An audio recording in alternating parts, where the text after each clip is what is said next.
Assalamualaikum warahmatullahi wabarakatuh. Selamat datang di cerita dari mereka. Ada tempat yang menyimpan kenangan, dan ada tempat yang menyimpan sesuatu yang jauh lebih mengerikan. Banyak orang percaya bahwa sekolah hanyalah tempat untuk belajar, tempat di mana tawa, persahabatan, dan mimpi-mimpi tumbuh bersama waktu. Namun, tidak semua sekolah hanya menyimpan cerita tentang pelajaran dan masa remaja. Ada sekolah yang diam-diam menyimpan rahasia kelam. Rahasia yang sengaja dikubur agar tidak pernah diketahui siapapun.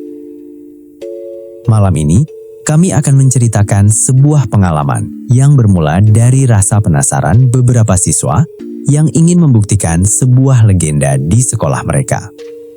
Mereka hanya ingin mencoba sebuah permainan yang katanya mampu memanggil arwah. Tidak ada niat buruk, tidak ada yang percaya hal itu benar-benar akan berhasil.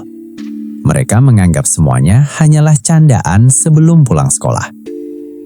Namun malam itu, ada sesuatu yang menjawab panggilan mereka. Dan sejak saat itu, sekolah yang selama ini terasa biasa, berubah menjadi tempat paling menakutkan yang pernah mereka kenal. Matikan lampu, gunakan headset. Inilah pemanggilan arwah.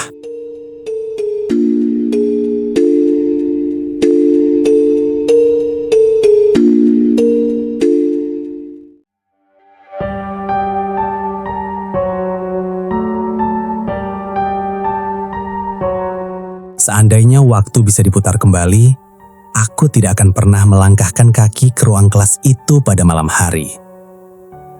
Semuanya bermula di sebuah SMA negeri yang sudah berdiri lebih dari 50 tahun. Bangunannya tua, dengan lorong-lorong panjang yang mulai kusam dimakan usia. Di siang hari, sekolah itu terlihat biasa saja.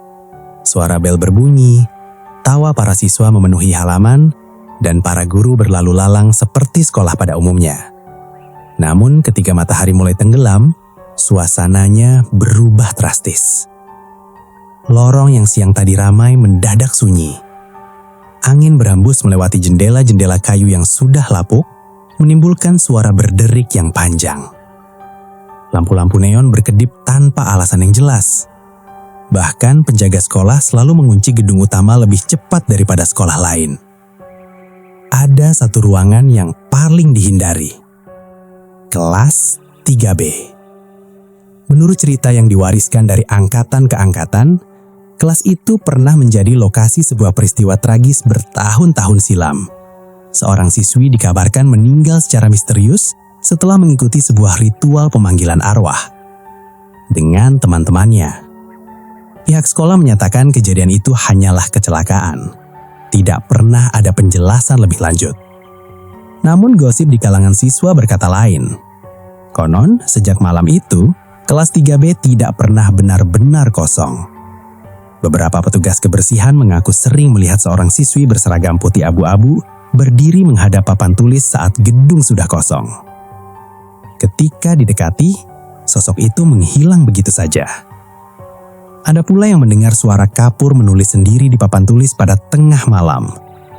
Bahkan seorang satpam lama pernah berhenti bekerja setelah mengaku melihat seluruh kursi di kelas itu bergerak sendiri ketika sedang berpatroli. Aku tidak mempercayainya. Bagiku semua itu hanyalah cerita yang sengaja dibuat senior agar siswa baru takut. Teman-temanku pun berpikir sama. Malam itu kami berlima berkumpul di kantin sekolah setelah mengikuti latihan untuk acara perpisahan. Ada aku, Dimas, Nina, Rian, dan Salsa. Obrolan yang awalnya membahas tugas sekolah berubah ketika Dimas berkata pelan. Aku dengar kalau kita manggil arwah di kelas 3B tepat jam 9, bakal ada yang datang. Rian langsung tertawa. Cerita begitu masih dipercaya. Dimas mengangkat bahu. Percaya atau enggak, banyak yang bilang pernah ngalamin. Nina terlihat gelisah. Udah deh, jangan bahas begitu. Aku nggak suka. Namun justru karena itulah rasa penasaran kami muncul. Salsa membuka ponselnya dan menunjukkan sebuah unggahan lama dari media sosial alumni sekolah. Di sana ada foto kelas 3B yang diambil malam hari. Di balik jendela, tampak samar sosok perempuan berseragam putih abu-abu.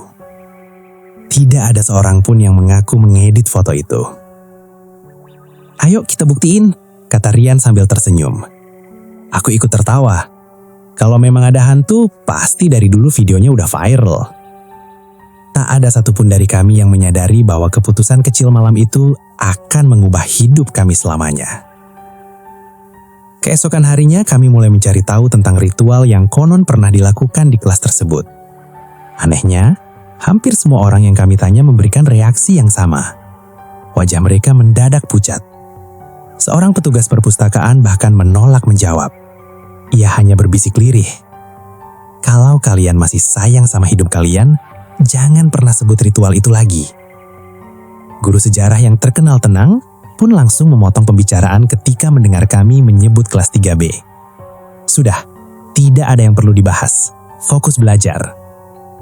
Nada suaranya terdengar lebih seperti peringatan daripada nasihat. Sore harinya saat sekolah mulai sepi, kami bertemu dengan Pak Budi, penjaga sekolah yang sudah bekerja lebih dari 30 tahun. Ketika Dimas bertanya tentang kelas 3B, pria tua itu terdiam cukup lama. Tatapannya kosong mengarah ke gedung lama di ujung halaman. Lalu dengan suara yang pelan namun tegas, ia berkata, "Kalau kalian mendengar ada yang memanggil nama kalian dari dalam kelas itu, jangan pernah dijawab." Belum sempat kami bertanya lebih jauh, Pak Budi berjalan pergi tanpa menoleh lagi. Kami saling berpandangan. Bukannya mengurungkan niat, peringatan itu justru membuat rasa penasaran kami semakin besar.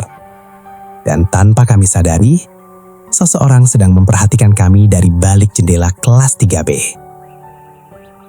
Perempuan berseragam putih abu-abu berdiri membelakangi cahaya senja. Wajahnya tidak terlihat, namun senyumnya perlahan mulai terbentuk. Malam Sabtu akhirnya tiba. Sekolah telah kosong sejak pukul 5 sore. Langit yang sejak siang mendung berubah semakin gelap. Awan hitam menutupi bulan, membuat halaman sekolah hanya diterangi beberapa lampu taman yang cahayanya redup. Pukul 8 malam, kami berlima kembali berkumpul di depan gerbang belakang sekolah. Gerbang itu sengaja kami pilih, karena pagar sampingnya sudah berkarat dan sedikit terbuka. Hampir semua siswa mengetahui jalan masuk itu, tetapi tidak ada yang cukup berani menggunakannya pada malam hari. Pak Budi, penjaga sekolah, tidak terlihat di pos jaga. Aneh, biasanya beliau selalu ada, gumam Nina. Rian tertawa kecil. Mungkin lagi keliling. Meski berusaha terdengar santai, aku bisa melihat wajahnya mulai tegang. Kami berjalan perlahan melewati lapangan upacara. Angin malam bertiup dingin, membawa aroma tanah basah yang baru saja diguyur hujan ringan. Daun-daun bergesekan, menciptakan suara lirih yang terdengar seperti bisikan. Gedung utama berdiri gelap di hadapan kami. Semua jendela tampak hitam pekat. Tidak ada satupun cahaya yang menyala. Dimas menyalakan senter dari ponselnya. Cepat saja, kita masuk, lakukan ritualnya, lalu pulang. Kami mengangguk. Lorong sekolah terasa jauh lebih panjang daripada biasanya. Setiap langkah kaki memantul di dinding, menciptakan gema yang membuat bulu kuduk berdiri. Saat melewati ruang guru, terdengar suara. Tok, tok, tok. Kami berhenti bersamaan. Ada orang, bisik Salsa. Suara itu berhenti. Ketika kami kembali berjalan, tok, tok, tok. Kali ini terdengar lebih dekat. Rian mencoba membuka pintu ruang guru. Kosong. Tak ada siapapun di dalam. Hanya deretan meja dan kursi yang tertutup debu. Kucing kali, katanya berusaha menenangkan diri. Namun tidak ada seekor pun hewan terlihat. Kami melanjutkan perjalanan menuju ujung lorong. Di sanalah kelas 3B berada.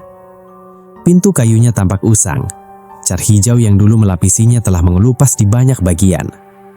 Di atas kusen pintu, papan bertuliskan 3B masih tergantung miring. Entah mengapa, udara di depan kelas itu terasa jauh lebih dingin.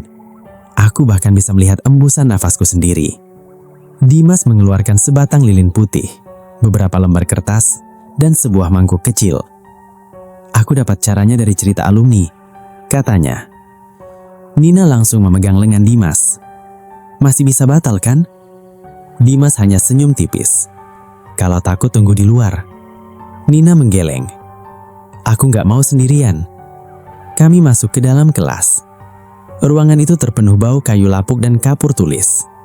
Meja-meja masih tersusun rapi seolah menunggu pelajaran dimulai keesokan harinya. Di papan tulis, masih terlihat samar bekas tulisan yang sudah dihapus. Anehnya, tulisan itu menyerupai sebuah nama, namun terlalu buram untuk dibaca. Kami duduk membentuk lingkaran di tengah kelas. Lilin dinyalakan. Cahayanya bertari pelan, menciptakan bayangan panjang di setiap sudut ruangan. Dimas membaca aturan ritual dari secerik kertas. Jangan ada yang memutus lingkaran. Jangan mematikan lilin. Jangan membuka pintu sebelum ritual selesai. Dan ia berhenti sejenak. Kalau ada yang menjawab panggilan, jangan pernah membalas. Suasana mendadak sunyi. Tidak ada yang berbicara. Bahkan suara jangkrik dari luar pun seolah menghilang. Dimas mulai mengucapkan kalimat demi kalimat dengan suara pelan. Awalnya tidak terjadi apa-apa. 5 menit berlalu. 10 menit. Rian mulai tertawa. Tuh kan, bohong semua. Belum sempat ia berbicara, bram. Pintu kelas menutup sendiri dengan keras. Lilin hampir padam. Nina menjerit. Ada angin, seru Rian. Namun semua jendela masih tertutup rapat. Tidak mungkin ada embusan angin sekuat itu. Beberapa detik kemudian, terdengar suara langkah kaki di luar kelas. Tap, tap, tap. Perlahan, seolah seseorang berjalan mengelilingi ruangan. Kami saling berpandangan. Pak Budi, panggilku. Tidak ada jawaban. Langkah itu berhenti tepat di depan pintu. Lalu terdengar suara perempuan. Pelan, sangat pelan. Raka. Darahku langsung terasa dingin. Itu suaramu tadi, bising. Aku menggeleng. Suara itu kembali terdengar. Kali ini memanggil nama Nina. Kemudian Dimas. Lalu Salsa. Satu persatu nama kami dipanggil dengan nada yang sama. Lembut, namun kosong. Seolah tidak memiliki kehidupan. Tiba-tiba, dari arah papan tulis terdengar suara. Krik, krik, krik. Kami menoleh bersamaan. Sebatang kapur putih yang semula tergeletak di meja guru, kini bergerak sendiri. Tidak ada tangan yang memegangnya. Kapur itu menulis perlahan di papan tulis yang hitam. Huruf demi huruf muncul dengan bunyi berdecit yang menyakitkan telinga. A, K, U, lalu berhenti. Beberapa detik kemudian, tulisan itu berlanjut. S, U, D, A, H. Dan kalimat terakhir selesai terbentuk. Aku sudah datang. Belum sempat kami mencerna apa yang terjadi. Lilin di tengah lingkaran padam seketika. Ruangan langsung tenggelam dalam kegelapan. Di balik gelap itu, terdengar suara nafas seseorang. Tepat di belakangku. Tidak ada seorang pun yang berani bergerak. Ruangan itu benar-benar gelap setelah lilin padam. Cahaya satu-satunya berasal dari layar ponsel yang gemetar di tangan Dimas. Namun anehnya, cahaya itu tidak mampu menerangi seluruh kelas. Sudut-sudut ruangan tetap diselimuti kegelapan yang terasa lebih pekat daripada malam di luar. Napas berat yang tadi terdengar di belakangku semakin jelas. Perlahan, semakin dekat. Bulu kudiku berdiri. Aku tidak berani menoleh. Kata-kata Pak Budi kembali terngiang di kepalaku. Kalau kalian mendengar ada yang memanggil nama kalian, jangan pernah dijawab. Lalu terdengar suara lain. Tangisan. Pelan. Seorang perempuan menangis tepat di sudut belakang kelas. Nina mulai terisak. Aku mau pulang. Belum sempat ada yang menjawab, layar ponsel Dimas berkedip lalu mati sendiri. Gelap. Benar-benar gelap. Tiba-tiba, terdengar suara kursi bergeser. Grek. Lalu satu lagi. Grek. Kemudian puluhan kursi bergerak bersamaan. Suaranya memenuhi seluruh ruangan seperti ada belasan orang yang sedang menarik meja secara serempak. Rian yang paling pemberani akhirnya berteriak. Lari! Kami spontan berdiri dan meraba-raba mencari pintu. Anehnya, pintu yang tadi berada tepat di depan kami kini seperti menghilang. Yang kami sentuh hanyalah tembok. Padahal kami yakin sedang menghadap ke arah pintu. Dimas memukul dinding dengan panik. Ini gak mungkin. Salsa mulai menangis histeris. Ada yang pegang kakiku. Aku menyorotkan senter cadangan yang tersimpan di tasku. Cahayanya menyala, dan kami semua membeku. Salsa memang sedang dipegang. Dari bawah meja muncul sebuah tangan yang sangat pucat. Jarinya panjang, kukunya hitam. Perlahan tangan itu menggenggam pergelangan kaki Salsa. Kami menarik tubuhnya sekuat tenaga. Begitu pegangan itu terlepas, tangan tersebut langsung menghilang ke bawah lantai seolah menembus semen. Tidak ada lubang, tidak ada retakan. Seolah tangan itu tidak pernah ada. Tiba-tiba, terdengar suara bel sekolah berbunyi. Tet. Padahal listrik di seluruh gedung sudah dimatikan sejak sore. Bel itu berbunyi terus-menerus. Disusul suara langkah kaki dari lorong. Bukan satu, bukan dua, melainkan puluhan langkah kaki. Seperti ratusan siswa sedang berjalan menuju kelas kami. Tap, tap, tap, tap. Semakin lama semakin ramai. Lalu mendadak sunyi. Pegangan pintu berputar sendiri. Klik. Pintu terbuka perlahan. Di luar lorong tampak kosong. Tanpa berpikir panjang, kami berlari keluar. Kami terus berlari menuruni tangga, melewati ruang guru hingga akhirnya berhasil keluar dari gedung sekolah. Saat mencapai halaman, kami baru berani berhenti. Semua terengah-engah. Ayo pulang, teriak Rian. Kami berpisah di gerbang tanpa banyak bicara. Tidak ada yang ingin mengingat malam itu lagi. Namun ternyata, malam itu belum benar-benar berakhir. Sekitar pukul 2 dini hari, aku terbangun karena mendengar suara ketukan dari jendela kamar. Tok, tok, tok. Aku mengira itu ranting pohon. Namun rumahku tidak memiliki pohon di dekat jendela. Ketukan itu terdengar lagi. Lebih pelan, lebih teratur. Aku berberani membuka tirai. Tidak ada siapa-siapa. Hanya halaman rumah yang gelap. Aku menghela napas lega. Saat hendak menutup tirai, aku melihat bayangan seseorang berdiri di ujung pagar. Seorang perempuan berseragam sekolah. Rambutnya panjang menutupi wajah. Ia berdiri diam menghadap rumahku. Aku mengucuk mata. Bayangan itu masih ada. Lalu perlahan, ia mengangkat kepalanya. Meskipun wajahnya tertutup rambut, aku bisa melihat bibirnya tersenyum. Senyum yang sangat lebar. Hampir mencapai telinga. Aku langsung menutup tirai dan mengunci jendela. Sepanjang malam aku tidak bisa tidur. Pagi harinya, ponselku dipenuhi puluhan pesan dari grup kami. Nina mengaku mendengar suara orang berjalan di atas rumahnya. Salsa berkata semua cermin di rumahnya retak sendiri sekitar pukul 3 dini hari. Dimas mengirim foto dinding kamarnya. Di sana terdapat bekas tulisan panjang seperti dicoret dengan kuku. Hanya ada satu kalimat. Aku sudah ikut pulang. Rian belum membalas satupun pesan.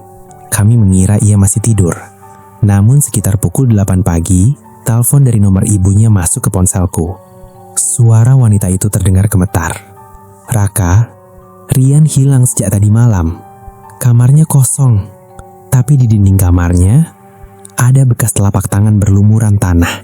Dan di lantai, tepat di depan pintu kamar Rian, sebatang kapur putih. Kapur yang sama yang semalam menulis di papan tulis kelas 3B.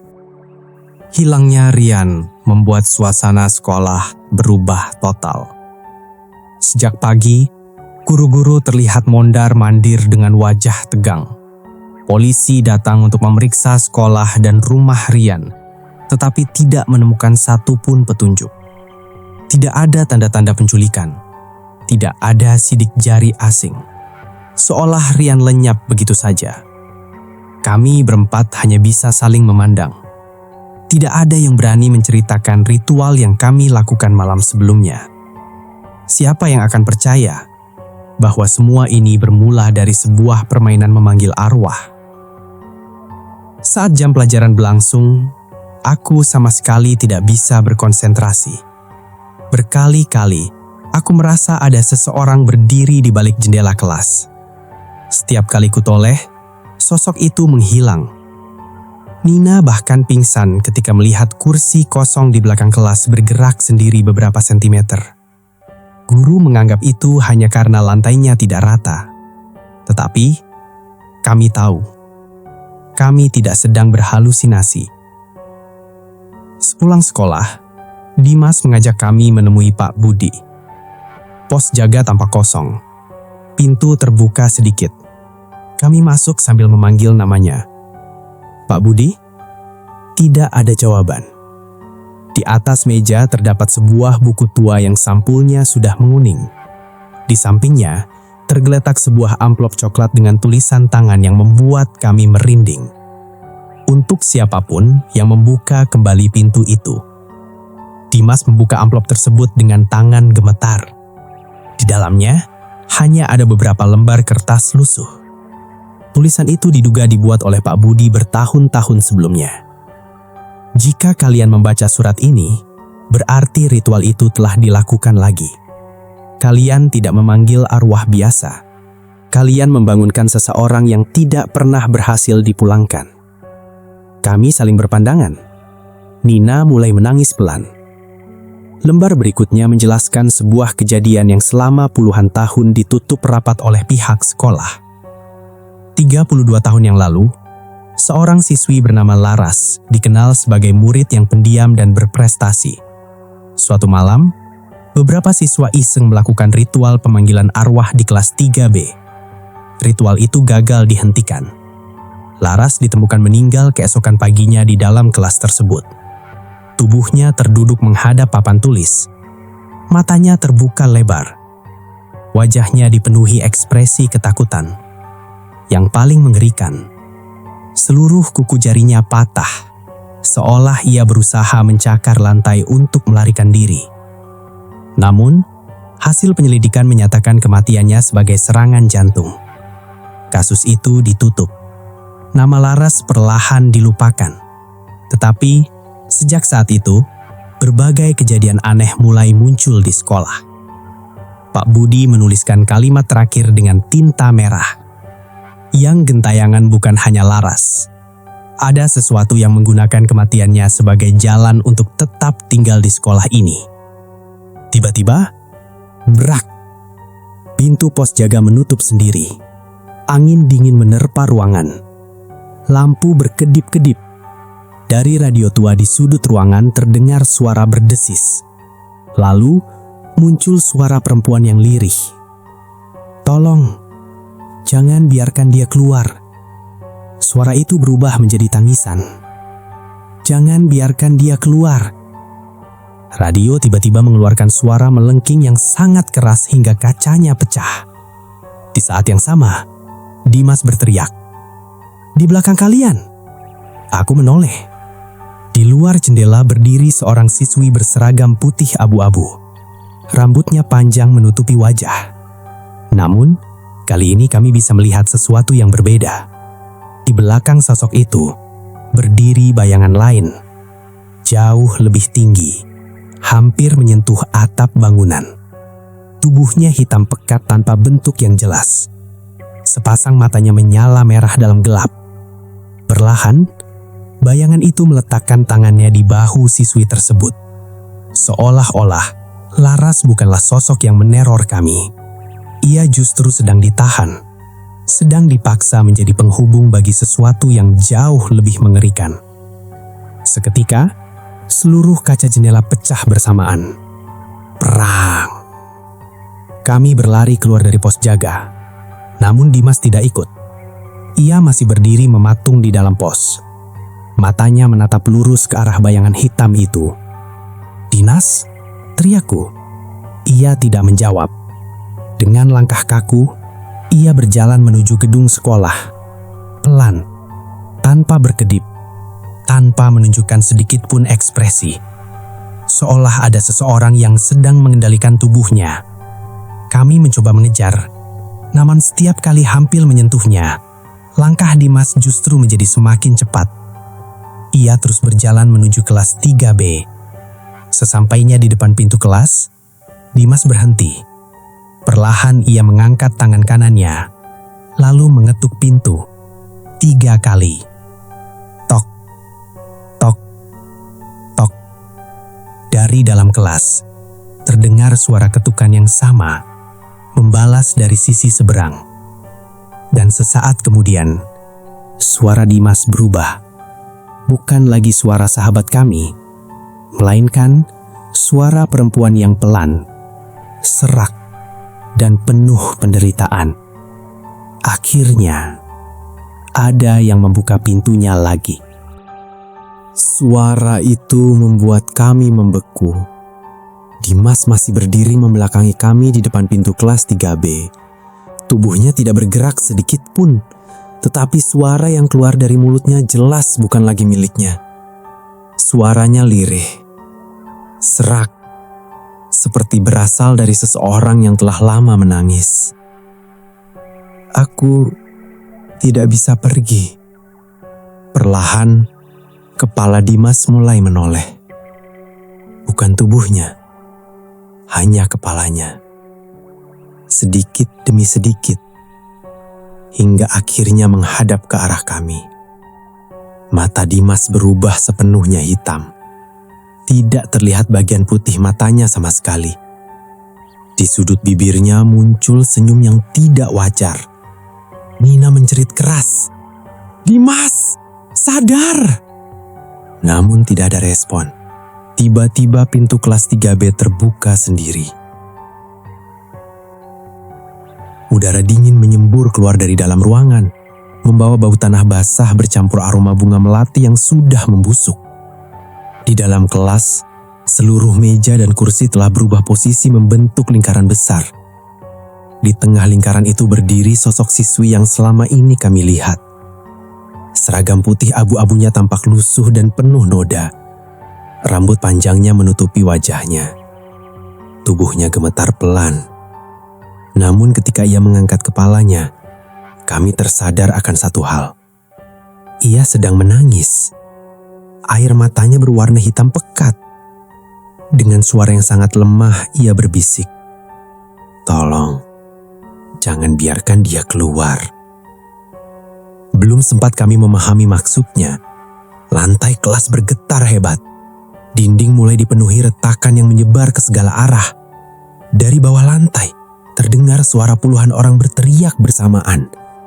Jeritan itu semakin lama semakin keras. Lalu, sebuah tangan hitam muncul dari lantai. Kemudian tangan kedua, ketiga, keempat. Puluhan tangan kurus bermunculan mencengkram meja, kursi, dan kaki Dimas. Namun anehnya tangan-tangan itu tidak menariknya ke bawah. Mereka justru seperti mendorong sesuatu agar keluar. Bayangan hitam raksasa yang kami lihat di belakang Laras perlahan bangkit dari dalam lantai. Tubuhnya tidak memiliki bentuk yang pasti. Ia seperti kumpulan asap gelap yang terus bergerak. Namun wajahnya berubah-ubah. Kadang wajah seorang anak kecil, kadang wajah pria tua, kadang wajah perempuan. Semuanya menatap kami sambil tersenyum. Lalu terdengar suara yang memenuhi seluruh ruangan. Bukan dari satu mulut, melainkan dari segala arah. "Terima kasih. Kalian telah membukakan jalan." Seketika semua kaca kelas pecah. Angin berputar sangat kencang. Lilin bekas ritual yang telah pada malam sebelumnya tiba-tiba menyala sendiri. Api lilin berubah menjadi hitam. Laras menoleh ke arah kami. Untuk pertama kalinya wajahnya terlihat jelas. Ia hanyalah seorang siswi biasa. Wajahnya pucat, dipenuhi luka. Matanya memohon pertolongan.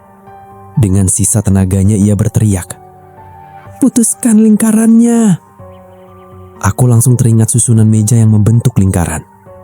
Tanpa berpikir panjang, aku dan Salsa berlari mendorong salah satu meja hingga keluar dari susunannya. Brak! Dalam sekejap, seluruh ruangan berguncang hebat. Bayangan hitam itu mengeluarkan suara melengking yang memekakkan telinga. Tangan-tangan hitam mulai menarik tubuhnya kembali ke dalam lantai. Ia berontak, berusaha keluar. Namun lingkaran ritual telah terputus. Satu persatu, tangan itu menyeretnya ke bawah. Jeritanya menggema ke seluruh gedung sekolah. Lalu, sunyi. Semua berhenti. Udara kembali hangat. Lilin padam. Laras menatap kami untuk terakhir kalinya. Ia tersenyum kecil. Senyum yang kali ini tidak lagi menakutkan. Perlahan tubuhnya berubah menjadi butiran cahaya yang menghilang di udara. Seolah selama puluhan tahun, ia akhirnya benar-benar terbebas. Polisi menemukan Dimas pingsan di dalam kelas. Ia selamat. Namun sejak malam itu ia tidak pernah mengingat apapun tentang ritual tersebut. Rian tidak pernah ditemukan. Pihak kepolisian menutup kasusnya sebagai orang hilang. Sekolah merenovasi gedung lama beberapa bulan kemudian. Kelas 3B dihancurkan. Di atas bekas bangunannya didirikan taman kecil agar tidak ada lagi yang mengingat tragedi tersebut. Banyak orang percaya semuanya telah berakhir. Aku pun sempat mempercayainya. Sampai hampir 1 tahun kemudian. Aku kembali ke sekolah untuk menghadiri acara reuni. Saat melewati taman bekas kelas 3B, aku melihat seorang siswi berdiri sendirian. Ia mengenakan seragam sekolah yang tampak asing. Ketika melihatku, ia tersenyum. "Lantai taman ini dulu kelas 3B ya?" tanyanya. Aku mengangguk pelan. Siswi itu lalu berkata, "Aneh, tadi ada yang membisikkan sesuatu di telingaku. Aku disuruh datang lagi. Malam Jumat." Belum sempat aku bertanya, ia berjalan pergi bersama teman-temannya. Aku menoleh ke arah taman itu untuk terakhir kalinya. Di atas rumput yang basah oleh embun, terlihat bekas jejak kaki. Bukan satu, melainkan banyak. Seolah puluhan orang baru saja berdiri membentuk sebuah lingkaran. Dan tepat di tengah lingkaran itu, terletak sebatang kapur putih. Masih utuh. Seolah sedang menunggu seseorang yang cukup penasaran untuk menggambar lingkaran berikutnya.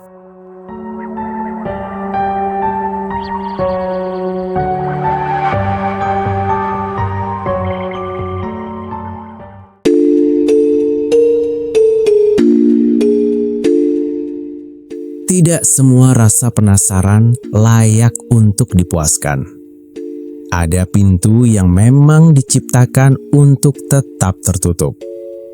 Dan ada nama-nama yang seharusnya tidak pernah dipanggil karena sekali mereka mendengar panggilan itu, mereka mungkin tidak akan pernah benar-benar pergi. Apa yang dialami para siswa dalam kisah ini menjadi pengingat bahwa tidak semua hal dapat dijelaskan dengan logika. Beberapa tempat menyimpan jejak masa lalu yang begitu gelap hingga masih meninggalkan sesuatu yang tidak terlihat oleh mata, tetapi cukup nyata untuk menghancurkan ketenangan siapapun yang mengusiknya. Mungkin sebagian dari kalian menganggap kisah ini hanya sekedar cerita. Namun, di berbagai daerah, masih banyak orang yang mengaku pernah mengalami kejadian serupa setelah mencoba ritual pemanggilan arwah. Berawal dari candaan, berakhir dengan penyesalan yang menghantui seumur hidup. Terima kasih sudah mendengarkan cerita dari mereka. Jangan lupa subscribe, like, dan bagikan. Karena semakin banyak yang mendengar, semakin banyak yang tahu bahwa mereka benar-benar ada. Sampai jumpa di cerita berikutnya. Wassalamualaikum warahmatullahi wabarakatuh.